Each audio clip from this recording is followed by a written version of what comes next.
A Bíblia, a palavra de Deus, na epístola a Filemão, ou carta a Filemão, verso 21. Por que eu não disse o número do capítulo? Porque Filemão só tem um capítulo. Você consegue lembrar um outro livro da Bíblia que só tem um capítulo? Judas. Muito bem, quem falou Judas aí? Ali, ó. Precisamos conhecer essas coisas assim, não que você precisa saber exatamente quantos capítulos tem cada livro, mas é bom informações, conhecer a palavra de Deus. Eu, por exemplo, no Novo Testamento, no nosso curso de formação da Igreja de Nova Vida, eu sou o pastor responsável por toda a área do Novo Testamento, Todos os novos pastores formados na Nova Vida, o que eles aprendem de Novo Testamento no curso é comigo. E eu amo toda a Bíblia, mas o Novo Testamento é uma bênção. Toda a Bíblia é uma bênção, Mas tem mensagens aqui. Eu estou falando assim enquanto você está achando aí Filemão, porque é um livro bem fininho, uma página, talvez alguns tenham, leva um pouquinho mais de tempo, ainda estou vendo Bíblias sendo manuseadas. Encontrou Filemão, verso número 21, diga amém. Diz assim a palavra de Deus, presta atenção. Escrevo-lhe certo de que você me obedecerá, sabendo que fará ainda mais do que eu te peço. Amém? Feche teus olhos. Pai querido, me dá graça, Senhor, me dá graça. O Senhor disse que tinha que compartilhar algo com a sua igreja através de mim essa noite. E eu, não como falsa modéstia, Senhor, mas de verdade me sinto tão pequeno para um trabalho tão nobre, tão grande, de ser boca de Deus para a igreja de Deus. Me dá graça, me dá sabedoria, me dá autoridade e põe nos meus lábios, na minha boca, a tua palavra, a tua vontade. Senhor, que eu diminua e Cristo cresça em mim. Que a igreja olhe e não veja Marco Aurélio, mas veja um homem sendo usado por Deus para falar no meio da congregação. Te peço na certeza de que assim será, no nome de Jesus, e a igreja de Deus diz amém. Pega a sua Bíblia e vamos fazer algo que a gente já fez tantas vezes. Levanta a sua Bíblia assim, bem alto. Diga comigo, esta é a minha Bíblia. Ela é a palavra de Deus, lâmpada para os meus pés, luz para o meu caminho, segurança para a minha vida.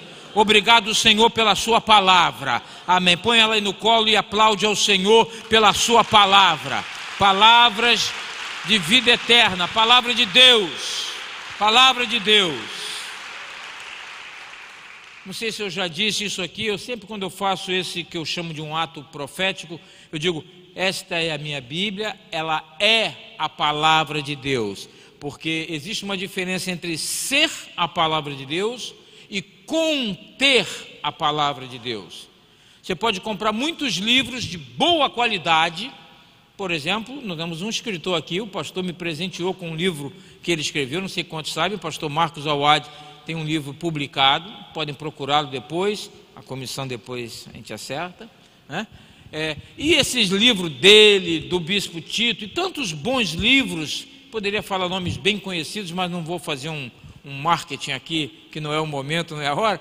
Você pode comprar ótimos livros, e esses livros, eles vão conter a palavra de Deus, ou seja, tem a palavra do autor, daquele que meditou, que estudou, que pesquisou, e teve também a inspiração de Deus e escreveu algo dele, e ele vai mencionar nas linhas desse livro porções da Bíblia, alguns versos, talvez até um capítulo inteiro de um livro da Bíblia. Então aquele livro que ele escreveu é o livro do pastor Marcos Awad, e esse livro contém porções das Sagradas Escrituras, mas aquele livro não é a Sagrada Escritura. Agora, a Bíblia não é livro escrito de ninguém. Teve autores, são aproximadamente 40 autores, mas foram homens usados pelo Espírito Santo para trazer a revelação de Deus para a igreja. Então, a Bíblia, ela não contém a palavra de Deus. A Bíblia, de página a página, da capa até o final, ela é a palavra de Deus. Amém? Acabamos de ler aqui um verso da epístola ou da carta, não sei quantos sabem também, quando eu falo assim, por exemplo, livro do profeta Jeremias, chamamos de livro. Quando falamos das cartas, sejam elas cartas paulinas, ou as cartas pastorais, ou cartas gerais, ou epístolas gerais, epístolas paulinas, nós não nos referimos a esses livros como livros, chamamos de cartas ou epístolas. Embora a gente diz que a Bíblia tem 66 o quê? Livros. Então é um livro, mas a sua forma de escrita, é isso que difere. A sua estrutura literária não é a estrutura de um livro, mas é a estrutura de uma carta. Por isso chamamos de carta, ou se queremos ser um pouco mais erudito, chamamos de epístola, né? Cartas ou epístola. Essa aqui foi escrita por Paulo para Filemão.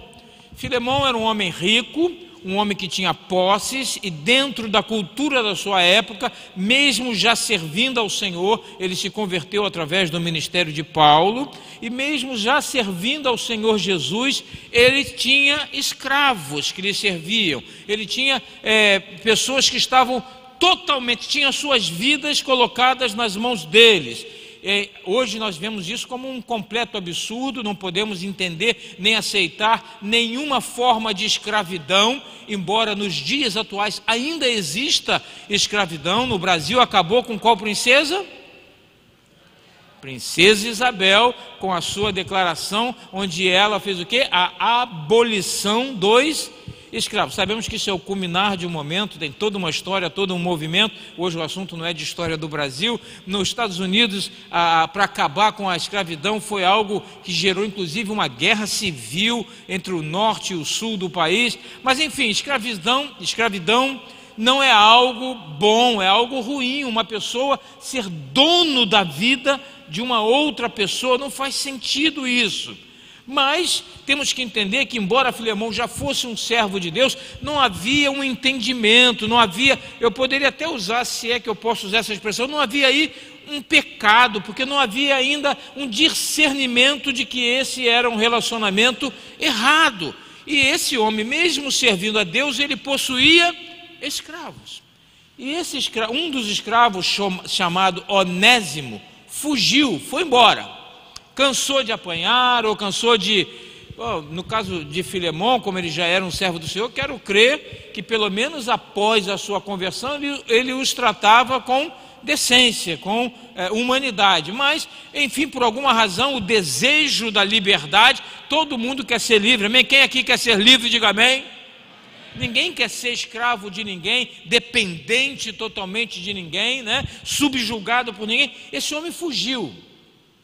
E quando ele foge, na sua fuga, um dia ele se encontra com o apóstolo Paulo, e ele é muito útil a Paulo. Ele se converte, ele entrega a sua vida a Jesus, passa a ser um servo do Senhor.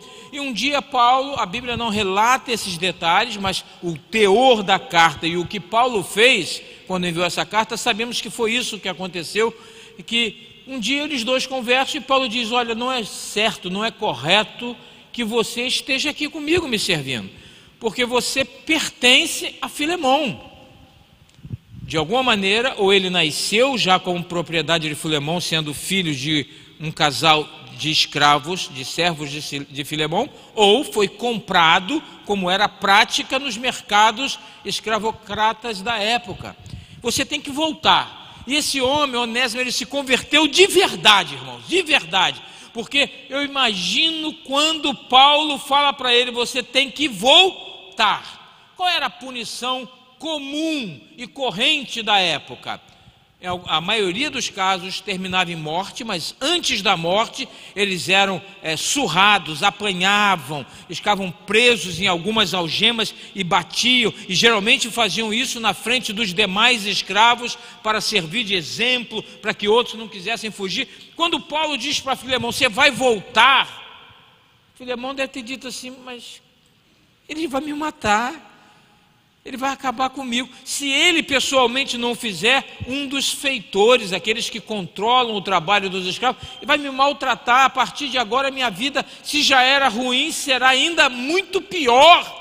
Mas esse homem havia de fato se convertido, e quando um homem de Deus lhe deu uma ordem, ele obedeceu. Então a primeira coisa que eu quero tirar aqui nesse texto é: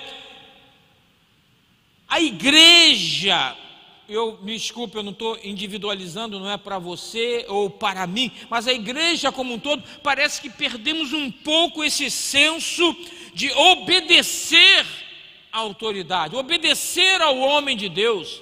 O pastor vem ao púlpito, traz uma palavra da parte de Deus, e quando essa palavra vem de encontro ao que eu e você, eu estou me incluindo, eu e você queremos, a gente sai dizendo, né, nossa palavra de hoje, meu Deus, quem não veio, perdeu. Mas quando a palavra bate, confronta, vem de contra aquilo que eu não quero que seja assim, não quero fazer, não quero andar nesse caminho, mas a palavra de Deus, ele pregou dizendo que...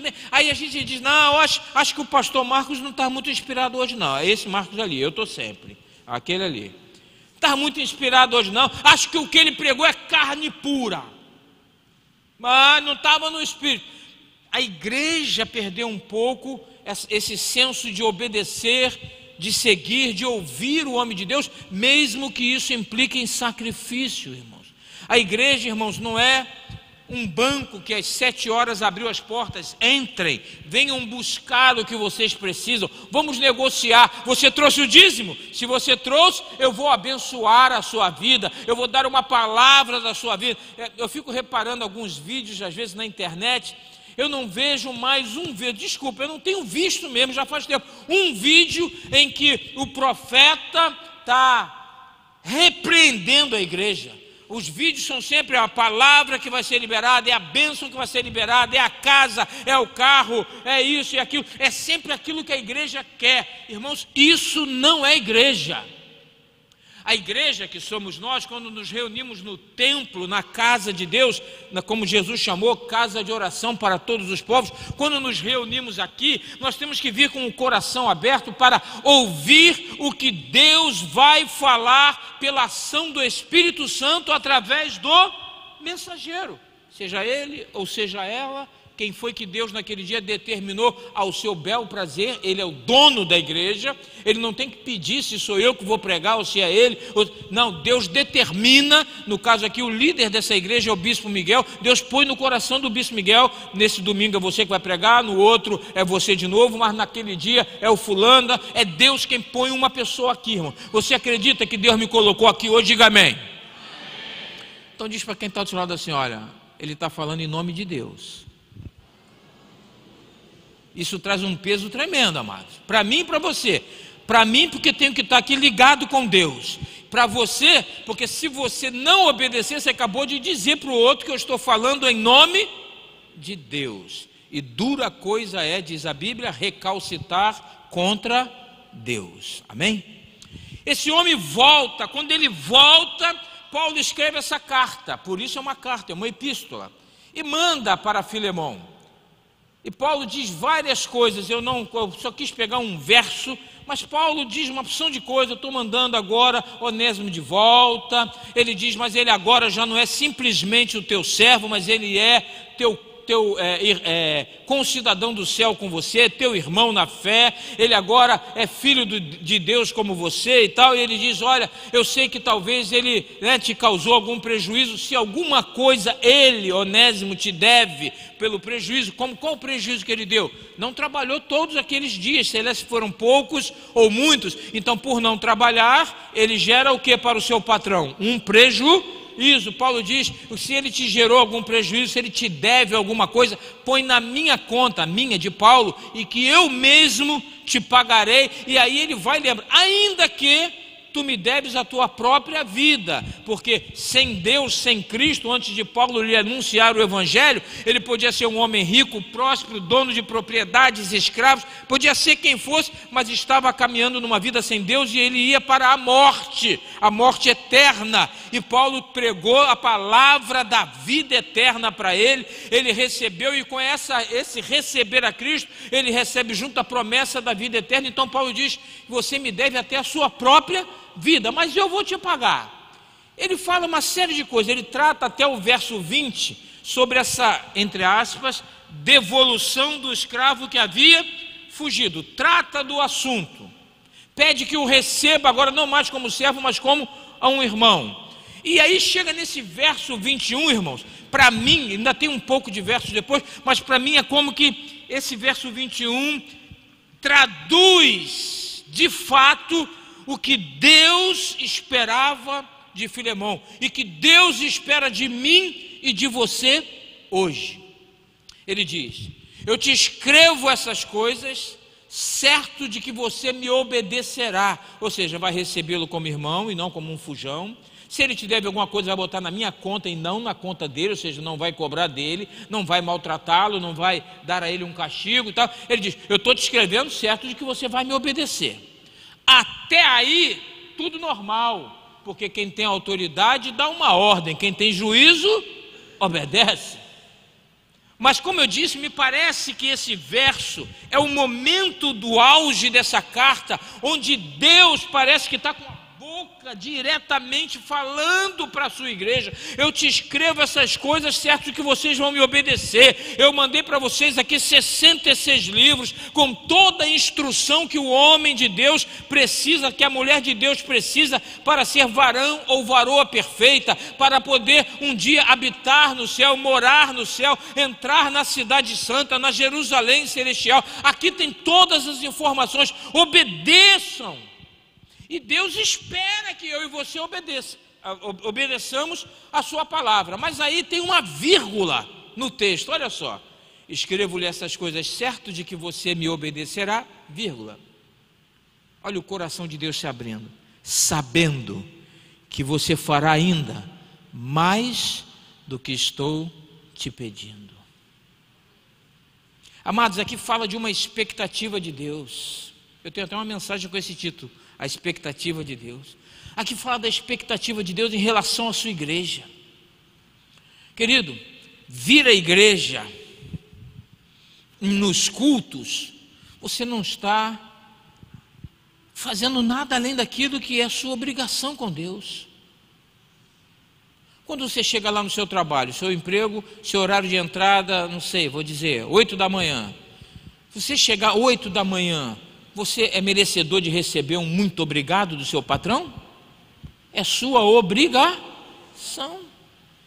Seu filho ser um filho obediente, que segue as regras que você determinou para a vida da família, isso é algo que precisa de a todo momento estar dizendo você isso, você aquilo? Não, ele está fazendo o quê? A obrigação dele. O marido ser fiel à sua esposa e, como diz a Bíblia, amá-la ao ponto de, se necessário for, dar a sua vida por ela, que a Bíblia diz, né? A parte das mulheres, que as mulheres não gostam muito, mas está lá: mulher, sujeitai-vos aos vossos maridos, não é? Mas também depois diz: marido, amai as vossas esposas como Cristo amou a sua igreja e se entregou por ela. Então, se um homem, numa situação de grande perigo até, ou morre você ou morre ela, se eu digo assim: morro eu, deixa a Cristina viva, eu estou fazendo alguma coisa demais? Eu estou obedecendo embora para alguns pode parecer um ato heróico, mas diante de Deus não. Marco Aurélio obedeceu o que disse a minha palavra. Agora, se eu morro, Deus me ressuscita e eu me ofereço para morrer de novo, aí eu já fui além.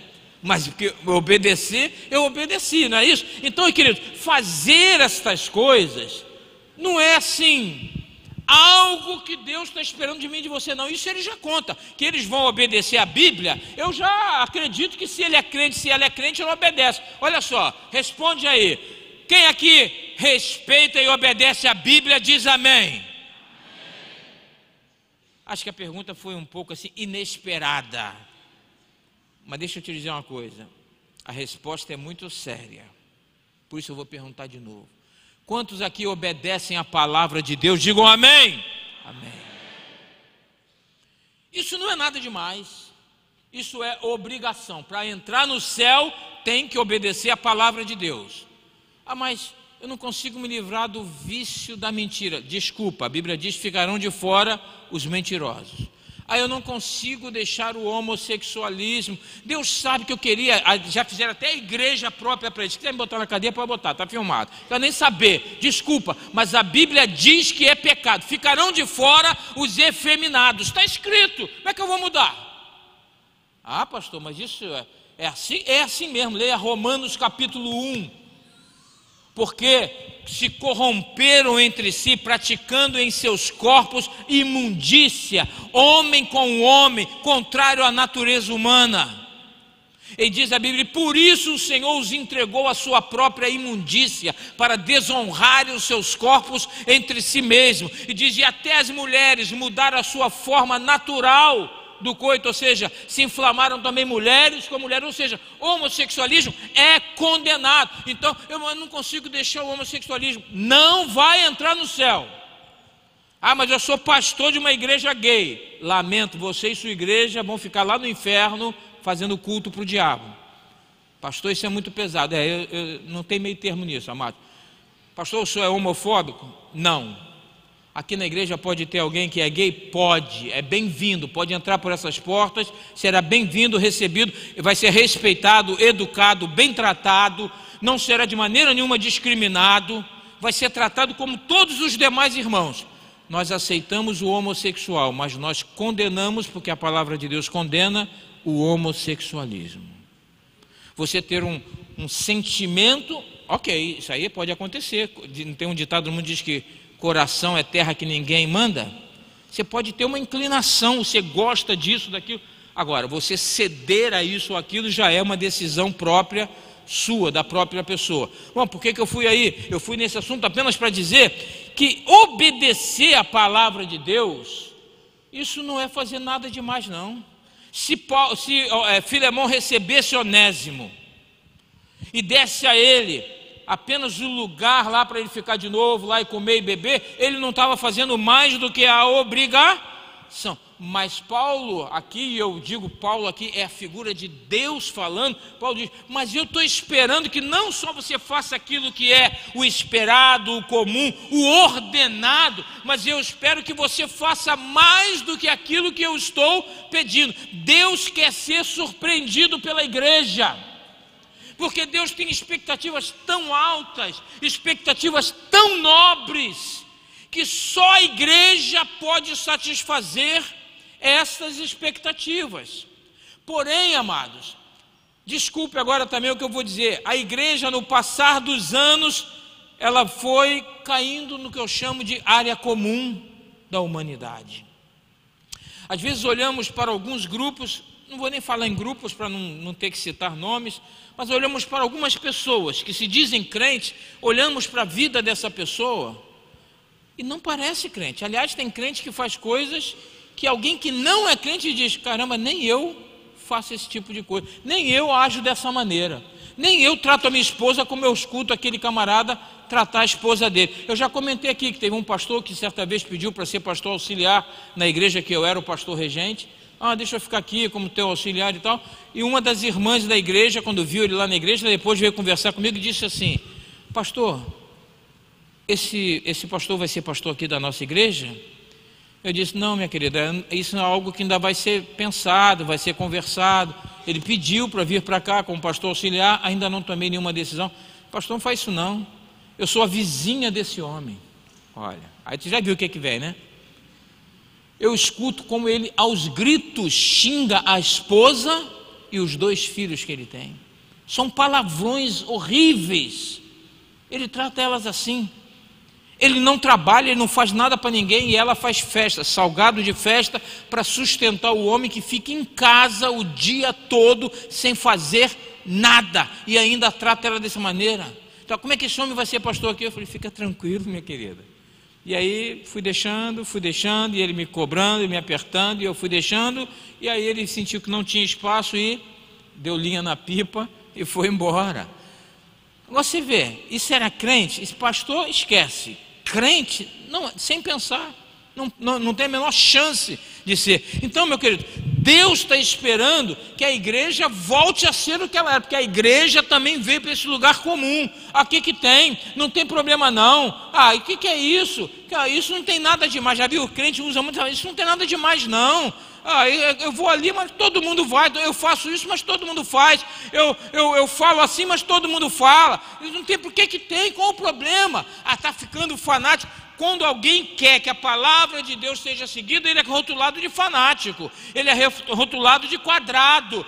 Você está querendo voltar aos anos 30, nós estamos já no ano 2018, meu querido, pois eu prefiro continuar quadrado e antigo e entrar no céu, do que ser moderno, novinho e ir para o inferno. A igreja precisa de mudança, porque uma igreja... Entenda a palavra que eu vou usar, por causa do título que eu dei a mensagem. Uma igreja ordinária, ordinária não no sentido pejorativo da palavra, do termo, mas ordinário no sentido de comum, de esperado, de usual, algo que não é nada fora do normal, é apenas algo ordinário, comum. Uma igreja ordinária não satisfaz os anseios, a expectativa de Deus. Deus colocou a igreja sobre a terra, amados, com uma expectativa muito alta. A palavra de Deus diz que o desejo de Deus é que ninguém se perca. E quem é que prega a palavra de Deus, quem é que leva a mensagem de Deus? É a igreja, com o poder do Espírito Santo. Mas é a igreja que fala, é a igreja que anda nas ruas, é a igreja que vai nas escolas, que vai nas fábricas, que vai nas casas, é a igreja que se manifesta na terra para manifestar a glória de Deus entre os homens e pregar uma mensagem de salvação. Queridos, essa vida passa, o céu está nos esperando, o céu está nos esperando. E essa mensagem de ir para o céu, a mensagem da cruz, está confiada à igreja, mas uma igreja ordinária, uma igreja no sentido de comum, que está nessa área comum, que faz tudo igual todo mundo. Essa igreja, ela é incapaz de surpreender e de agradar ao seu Deus. E Deus espera isso da igreja. Vê o texto: eu te peço essas coisas sabendo que tu obedecerás, mas eu espero, sabendo que tu farás ainda mais do que eu estou te... Deus, é como que Deus está dizendo para você assim, olha só, no outro dia eu perguntei para a Cristina uma coisa que ela estava querendo, eu perguntei para ela assim, qual é a cor que você quer? Eu vou dizer que toda mulher gosta, né? Sapato. Qual é a cor? Aí ela disse assim para mim, me surpreenda. Eu surpreendi. Comprei na cor invisível. Ela não viu o sapato, eu não comprei, eu esqueci de comprar o sapato. Eu surpreendi. Todo mundo quer ser surpreendido. No dia do teu aniversário, esposa, fala para mim aí, você não está esperando que o marido chegue? Primeiro, que ele te surpreenda de lembrar que é o seu aniversário. Aí quando ele chega e diz, de manhã cedo já, e quando ele acorda, você já está acordada meia hora antes. Mas não é assim? Você já até se maquiou e tudo, que é para dar inspiração para ele. Quando ele abre o olho, que ele olha para você e pergunta assim, o café está pronto, filha? Matou? Pode ser todo dia isso, mas naquele dia você esperava isso? O que você esperava quando ele abrisse os olhos? Feliz aniversário, minha querida, não é? Você quer ser surpreendido. Aí ele saiu para trabalhar. Você passa ou não passa o dia todo esperando, mesmo que você também vá trabalhar, a maioria das esposas hoje também trabalha, mas você passa ou não passa o dia todo esperando que quando ele retornar, ele venha te surpreender. Trouxe isso para você. Amado, não precisa ter muito dinheiro não. Se você não tem dinheiro para comprar aquele anel, não tem dinheiro para aquele relógio, ou para aquele brinco, traz uma flor. Meu pastor não tem dinheiro nem para comprar uma flor, então morre, irmão, pelo amor de Deus. Aí não, aí complicou, poxa, aí pelo amor de Deus, pede para parar e desce, pô, pelo amor de Deus, aí, pô, passa na rua, arranca uma flor do quintal de alguém, pelo amor de Deus. Você está rindo? Que aí fica difícil, pelo amor de Deus. Você não pode levar ela no restaurante lá no Amadeus, mas você não pode pagar um cachorro quente? Não, meu irmão, Pelo amor de Deus. Fala comigo, eu te dou o dinheiro do cachorro quente. Também é só isso que eu vou te dar, né? Enfim, você vai ter que trazer uma foto dela comendo o cachorro quente, para me saber que você deu mesmo, tirando o celular. Enfim, todo mundo quer ser surpreendido. O marido também, que trabalhou o dia todo, era o aniversário dele, ele espera chegar em casa à noite, que a esposa, se é que não comprou um presente, pelo menos que ela lembrando, ela diz assim: meu querido, ó, hoje eu fiz aquele prato que é o que você mais gosta. Hein? Fiz um filé mignon à parmegiana. Enfim, vai por aí, cada um tem o seu gosto, né? Eu, por exemplo, eu sou fácil de ser levado nessa área. Vê se eu não estou certo, ó. Arrozinho com feijão, mas bastante feijão, não gosto de só sujar não, tem que feijão. Ovo frito e umas gotinhas de pimenta em cima do arroz com feijão. Fala aí. Meu irmão, eu falo em línguas e tudo. É porque a pimenta queima às vezes um pouquinho, eu falo em línguas e tudo. É uma delícia. Mas enfim, você não espera. Agora imagina, fala sério. O que eu quero trazer aqui é que todos nós queremos ser surpreendidos. Imagina se é o teu aniversário, o homem acordou, o homem chegou, o homem dormiu e nem tocou no assunto. Qual é o sentimento que você tem? De frustração. E ela a mesma coisa. É você, é teu aniversário, ela acordou, ela saiu, ela trabalhou, ela voltou, ela nem cozinhou, ela não fez um prato especial não, ela nem cozinhou, ela foi dormir e não te disse feliz aniversário. Como é que você se sente? Frustrado. Pior do que isso é quando é o dia do aniversário de casamento. Mulher não esquece isso, mas homem é especialista no assunto, e eu falo com conhecimento de causa. A Cristina já sabe, né? De manhã ela já fala assim: sabe que dia é hoje? É a deixa, é a dica. Aí eu 4/5. Dia do casamento, meu amor. Tudo bem. Eu lembro. Mulher, se o marido não lembra que o dia é do casamento, é porque ele não me ama mais, é porque ele não tem mais interesse em mim. E elas viajam, ele já tem uma amante. O da amante ele não esquece o dia que ele conheceu ela. E aí elas viajam. E o diabo usa isso. Por quê? Porque ela espera no dia do aniversário do seu casamento ela ser o quê? Surpreendida. Uma frase, uma flor, um bombom, um chocolate, um beijo diferente, né? Passa a língua na testa dela, faz alguma coisa, ela espera alguma coisa diferente, surpreender. É sério, a mulher espera isso de mim e de você, irmãos.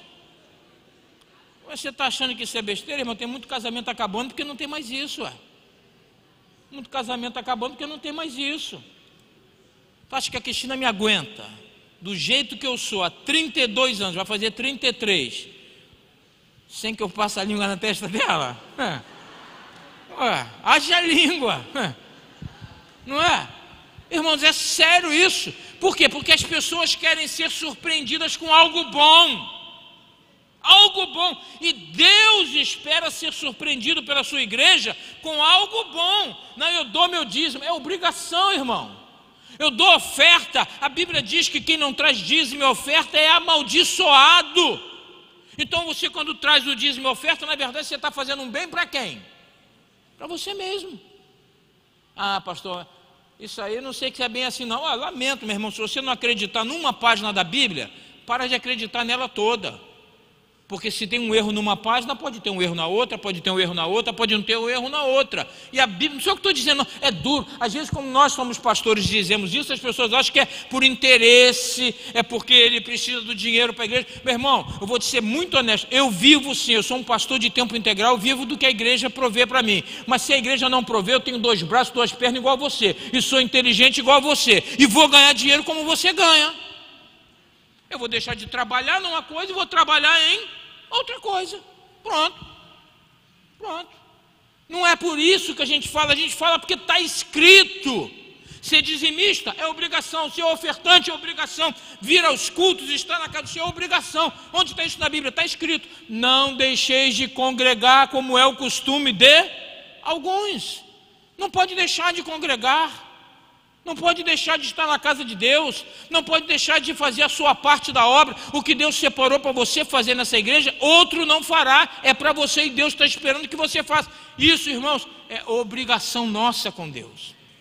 O problema é que a gente aceita obrigação com o emprego, a gente aceita obrigação com a escola, a gente aceita obrigação com a Casas Bahia, com o carnê dela, a gente aceita obrigação com tudo, mas com Deus e a igreja não. Eu faço quando eu posso, eu faço quando dá, aí eu vou quando eu estou afim, quando eu não estou afim, eu estou cansado. Diz para o teu patrão que você está cansado amanhã de manhã e não vai trabalhar.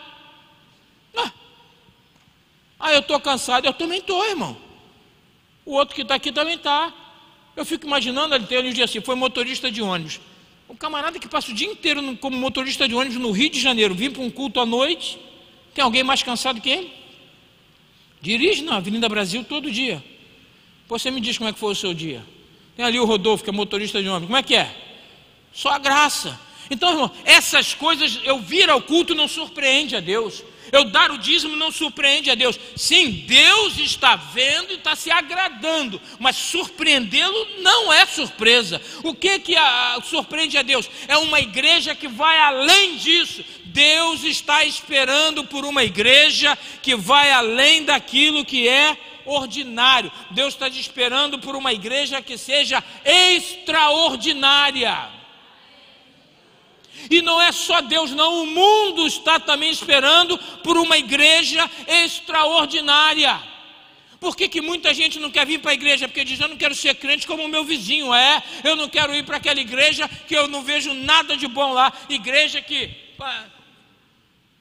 desse tamanho aqui, bota 200 caixas de som, o vizinho não pode fazer nada. A igreja, em vez de abençoar, ela traz um problema naquele bairro, naquela vizinhança. Deixa eu te dar uma palavra séria. Marco Aurélio, já mudei uma das igrejas que eu pastoreava de endereço porque estava incomodando os vizinhos. Eu aluguei um imóvel, esse imóvel era uma loja muito grande, bem grande, e ali fizemos a igreja. Antes de alugar, em cima são 2 apartamentos. É o chamado prédio misto, é comercial e residencial. E a lei no Rio de Janeiro diz que no caso de construção mista, para você ter um templo religioso, é preciso que haja o de acordo de todos os demais ocupantes do prédio. Não é essa a palavra ocupante não, tem um nome lá que eu não sei qual é direito o nome, não me lembro mais. E eu conversei com as pessoas dos 2 apartamentos antes, e disseram que não se importavam, não se preocupavam, então, ok, colocamos a igreja. Poucos meses depois, virou uma chateação, irmãos, uma reclamação, porque às vezes um dia, jovens, aumenta demais o som, aí eu ficava, irmãos, o culto já estava perdendo a graça para mim, porque quando eu via lá aquele senhor de uma casa, e o outro também era um senhor da outra, quando apareciam lá na porta, eu ficava assim, aí já, o que eu vou, entendeu, já me tirava do espírito. Eu fui conversar com eles, pastor, o senhor não sabe que eu tenho um hábito há 20 anos, coitadinho, há 20 anos que eu assisto o Fantástico e não perco o Fantástico. Mas desde que a igreja está aí, eu não escuto nada. Eu boto minha televisão no máximo e não escuto nada. Falei, pois o senhor pode estar certo que o senhor vai voltar a ouvir o seu Fantástico. Irmão, não durou um mês, foi menos de um mês. Eu aluguei outro imóvel e mudei de lá por causa disso. Porque se a igreja não está aqui para abençoar, ela não pode ser um problema. A igreja tem que surpreender. Eu fico imaginando que eu surpreendi aqueles 2 vizinhos. O que eles esperavam talvez de mim? Não me perturbe, eu perguntei antes.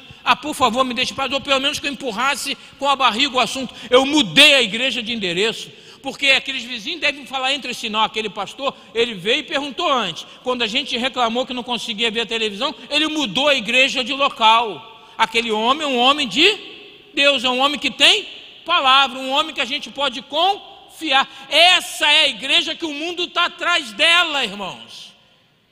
A igreja, ela se tornou uma coisa comum, ordinária. A igreja precisa voltar a ser extraordinária. A igreja foi criada para ser extraordinária, por isso o título é extraordinário. A Bíblia diz que aonde Pedro andava, até a sombra de Pedro curava. Isso é ou não é extraordinário? Pedro andando, botavam no caminho os doentes e enfermos, aonde a sombra dele batia, era curado. Isso é uma coisa extraordinária. Pedro e João entrando no templo, e diz que um mendigo pediu a eles uma esmola. Ele esperava o quê? Uma coisa ordinária, uma coisa comum. O que o mendigo está pedindo? Ele espera receber um dinheiro, uma esmola. Aí viram para ele e falam assim: ó, nós não temos ouro, nós não temos prata, mas o que temos nós te damos em nome de Jesus de Nazaré, levanta e anda. Diz a Bíblia que ele levantou e andou. É uma igreja extraordinária. Nos primeiros 200 anos da igreja, isso é a história da igreja, não é a Bíblia que diz.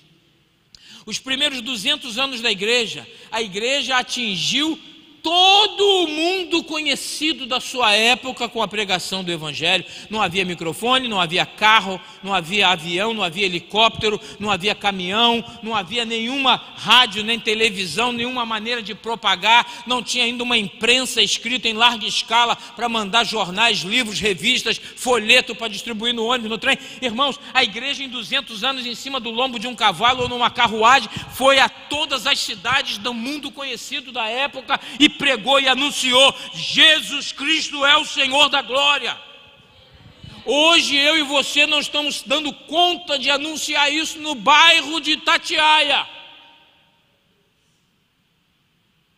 Com internet, com Facebook, com LinkedIn, com Instagram e por aí vai. Nós não damos conta, nós não pregamos para o vizinho. Não precisa me responder. Última vez que você pregou para o vizinho da direita ou para o vizinho da esquerda? Para e pensa.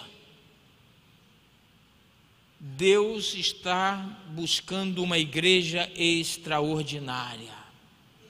Uma igreja que se arrisca. Eu tinha tanto mais para falar, sempre eu digo isso, né? Uma igreja que se arrisca. Há uma expressão americana que diz assim: live like a Jay. Jay foi um surfista. E esse homem perseguiu um alvo a vida inteira, que era de descer de surf na maior onda lá do Havaí. Tem um nome, Waimea, uma coisa assim que é o nome. Diz que chega a dar 30 e tantos metros de altura a onda. Diz que ninguém pegou aquela onda e não morreu, porque quando cai, vou dizer assim, cai e mergulha, só nadar. Quando você cai, a parede de água que cai em cima, o peso da água é tanto que a pessoa morre por causa da pancada do peso da água. Ninguém que pegou essa onda, acho que é a Waimea o nome, sobreviveu, nem o Jay. Só que o Jay começou a dar as suas primeiras surfadas, pensando: eu vou descer numa Waimea. E ele viveu toda a vida dele, todos os recursos financeiros, todo o tempo, toda a disposição, toda a saúde, o foco dele, ele viveu para pegar a tal da Waimea. No dia que estava anunciado que a temperatura diz que lá no oceano se formou uma onda que está com a aparência de que vai ser uma, acho que é Waimea o nome, que vai chegar na praia tal, no Havaí, ele foi para lá, foi rádio, televisão, de uma porção de lugar para seguir ele. Quando chegou lá, quando olharam a onda se formando, vindo, ele não vai vir nessa onda, ele não vai vir nessa onda. E ele entrou no mar e foi até onde era o ponto de pegar a tal onda. Quando a onda passou naquela parte, ele podia ter subido nela e descido e deixado ela ir, mas ele subiu e deu o arranco para vir e desceu nela. Quando ele desceu, quando ele está mais ou menos na metade da onda, ele caiu. Quando ele caiu da prancha, não deu outra, a onda veio, bateu nele e ele morreu. Mas que história é essa, pastor? Outros também morreram. Pois é, mas os outros não viveram como ele. Ele viveu e morreu por um determinado objetivo. A igreja precisa viver e morrer pelo seu Deus. A igreja precisa ter um objetivo definido. A minha vida é do Senhor. A minha casa é do Senhor. Às vezes tem coisas que a gente fica evitando de dizer por causa a Igreja Nova Vida é uma igreja muito comedida. E nós aprendemos com nossos bispos a evitar determinadas colocações, mas eu hoje vou me dar o direito de falar uma. Se a igreja do Senhor, não porque o pastor quer, mas há uma necessidade de um determinado recurso financeiro, e a única maneira de ter é você vendendo sua casa e dando para a igreja. Deus espera isso de você. Eu não estou dizendo que vamos fazer isso, e nem que você tem que fazer isso. Isso não é aquela parte do ordinário, não é a obrigação. Mas isso surpreende a Deus. Talvez uma casa que você vende e você vai morar numa alugada, é o dinheiro suficiente para abrir uma igreja num bairro onde vai salvar às vezes 50, 60, 100 pessoas, 150 pessoas vão congregar naquele lugar. Deus está esperando isso da igreja, irmãos. Não é só venha a nós, é o vosso reino também. A igreja precisa de homens e mulheres extraordinários que estão dispostos a sair da zona de conforto, de deixar o conforto, de deixar a casa, de deixar a família, de ir para missões. Há poucos dias saiu um rapaz daqui, esqueci o nome dele, foi lá para o Nordeste, o Cadu. Eu vi algumas fotos que ele publicou. O irmão dele não está no hotel 5 estrelas, não.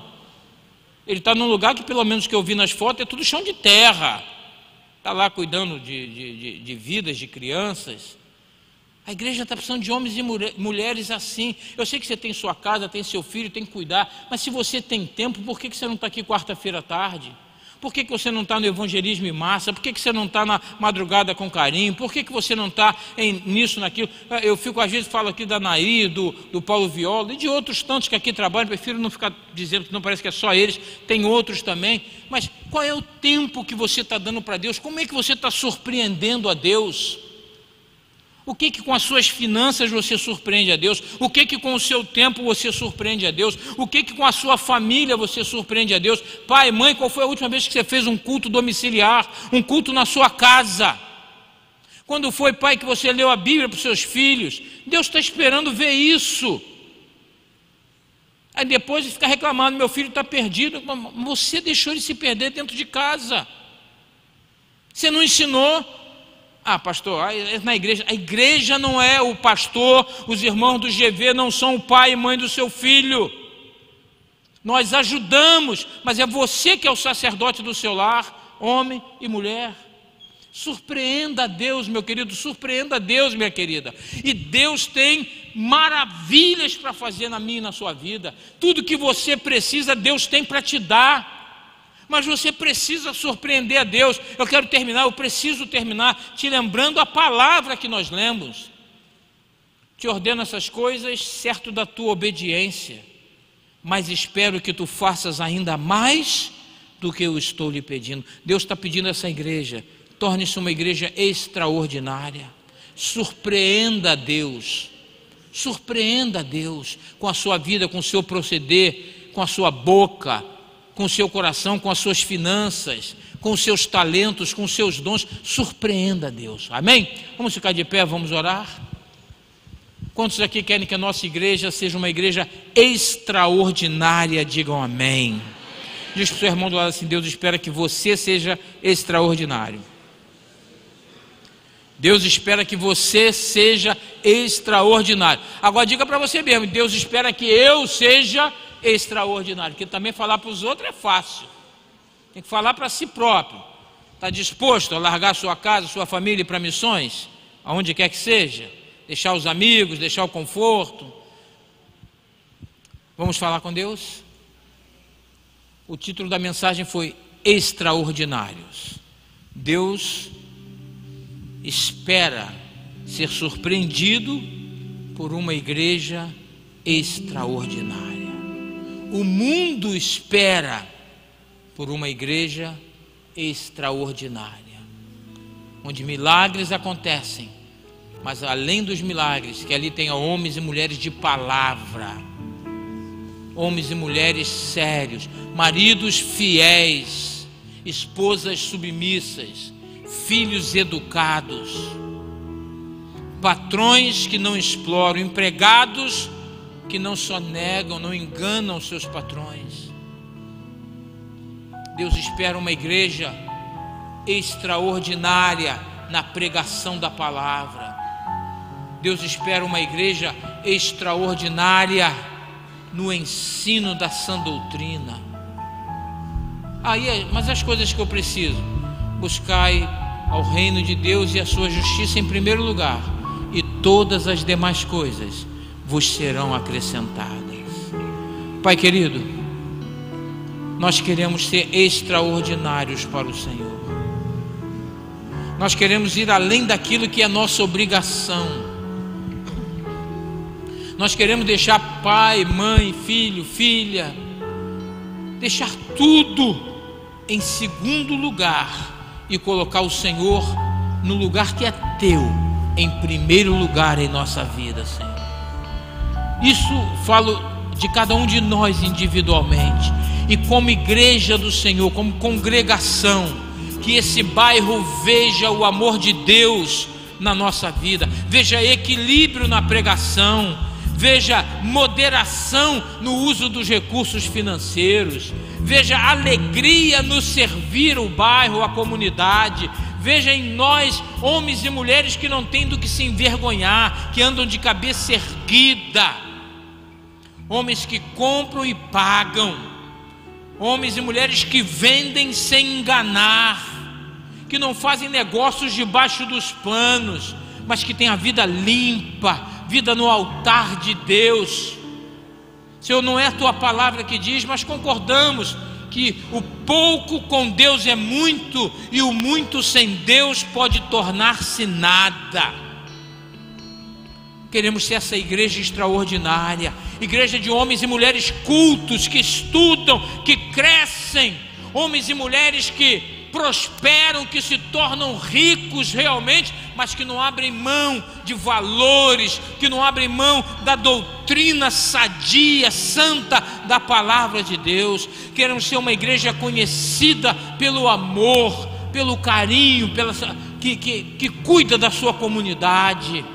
Pai, faz de nós uma igreja extraordinária, a começar pelo nosso bispo, pastor dessa igreja, depois os pastores auxiliares como eu, também, Pai querido, os nossos diáconos sejam extraordinários, nossos auxiliares sejam extraordinários, os professores do grupo do Geração Vida, extraordinários, Senhor, os funcionários dessa igreja, que sejam funcionários extraordinários, que a tua igreja seja uma igreja extraordinária. É o que eu te peço, na certeza de que assim será, no nome de Jesus. E a igreja de Deus diz amém. Nós vamos cantar, mas se você já precisa ir, até nos encontrarmos novamente, que Deus te abençoe rica e abundantemente. Vai em paz, o Senhor te abençoe.